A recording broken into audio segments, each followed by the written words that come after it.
నా పద్ధతిలో వంకాయ పచ్చిమిరకాయలు వేసి రోటి పచ్చడి చేసుకున్నా. పొయ్యి వెలిగించుకొని బాండలు పెట్టుకున్నా. నూనె అయితే వేసుకున్నా. నూనె అయితే కాగింది. పచ్చిమిరకాయలు వేసుకున్నా. పచ్చిమిరకాయలు అయితే వాడుచుకున్నా. పచ్చిమిరకాయలు అయితే వాడిపోయినాయి. పక్కన తీసి పెట్టుకున్నా. ధనియాలు జీలకర్ర మెంతులు వేసుకున్నా. టమాటా వేసుకున్నా. టమాటాలు అయితే బాగా వాడిపోయినాయి. వంకాయలు వేసుకున్నా. మూత పెట్టుకొని నూనెలో వంకాయ మగ్గించుకున్నా. కొత్తిమీర వేసుకున్నా. వంకాయలు అయితే పక్కన తీసి పెట్టుకున్నా. అన్ని రోట్లు వేసుకొని దంచుకున్నా. ఉప్పు వేసుకున్నా. నానబెట్టుకుని చింతపండు రోట్లు వేసుకున్నా. పచ్చిమిరకాయలు వేసుకున్నా. ధనియాలు మెంతులు జీలకర్ర రోట్లు వేసుకున్నా. టమాటాలు వేసుకున్నా. నూనెలో వాడుచుకున్న వంకాయలు వేసుకున్నా.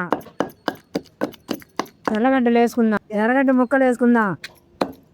పచ్చడి అయితే అయిపోయింది. గిన్నెలోకి తీసి పెట్టుకున్నా. పచ్చడిలోకి నెయ్యి వేసుకున్నా. ఇప్పుడైతే ఈ పచ్చడిని రుచి చూద్దాం. ఈ నెయ్యికి ఈ రోటి పచ్చడికి చాలా చాలా బాగుంది. వీడియో నచ్చితే లైక్